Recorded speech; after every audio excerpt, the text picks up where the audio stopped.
In this video, we'll create a chatbot using ChatGPT to translate restaurant menus and explain and recommend dishes when traveling abroad. At the end of the video, we've uploaded footage of the app actually running on a smartphone, so it'd be great to check that out. Let's take a look at how to create the app you want using ChatGPT. Unfortunately, to build such an app, you'll need to subscribe as a paid member. Go to the OpenAI website and sign up for the paid version. I opted for the $20 per month subscription.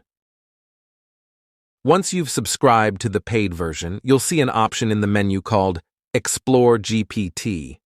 Clicking on this allows you to try out apps created by others or even build your own.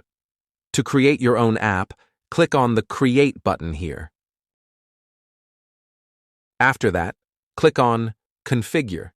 Then, you'll need to input the name of the app you want to create and provide a description of what the app is about.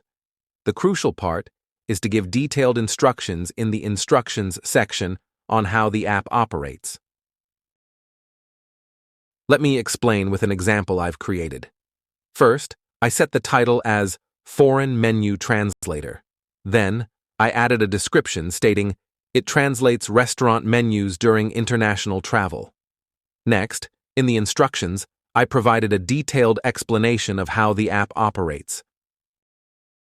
Firstly, I describe it as, this GPT chatbot converses in English.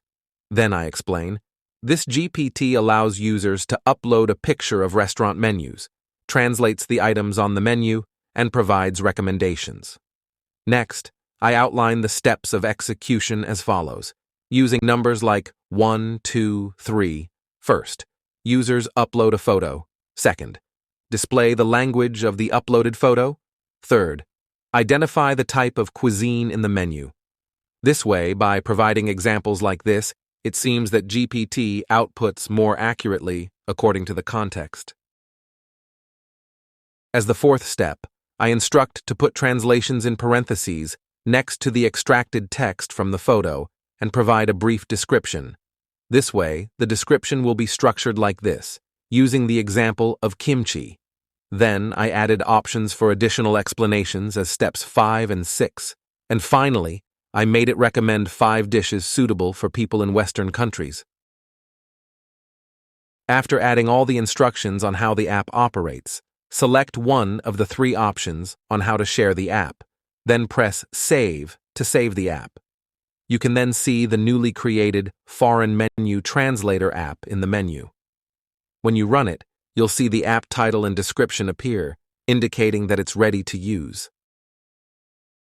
Let's test this GPT app on the computer.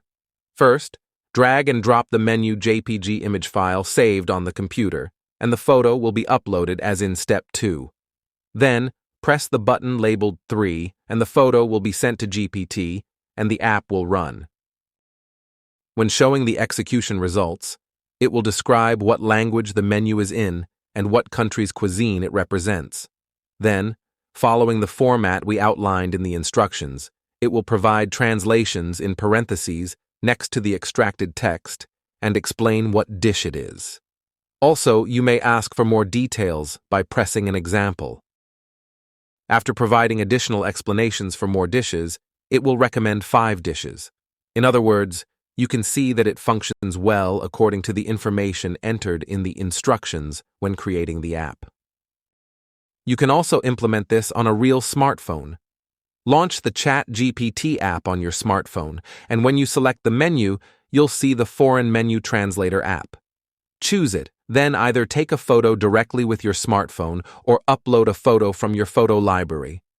You'll then see similar results to what we achieved on the computer. From my personal experience using the created app, it recognizes menu items relatively well when the text in the menu photo is clear. However, it struggles with blurry text or menus displayed vertically, sometimes recommending unrelated dishes.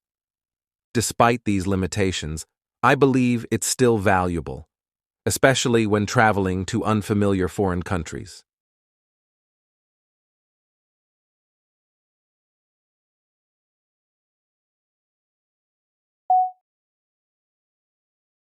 This slide showcases a video demonstration of the app actually running on a smartphone. I recommend taking a look at it to see the app in action.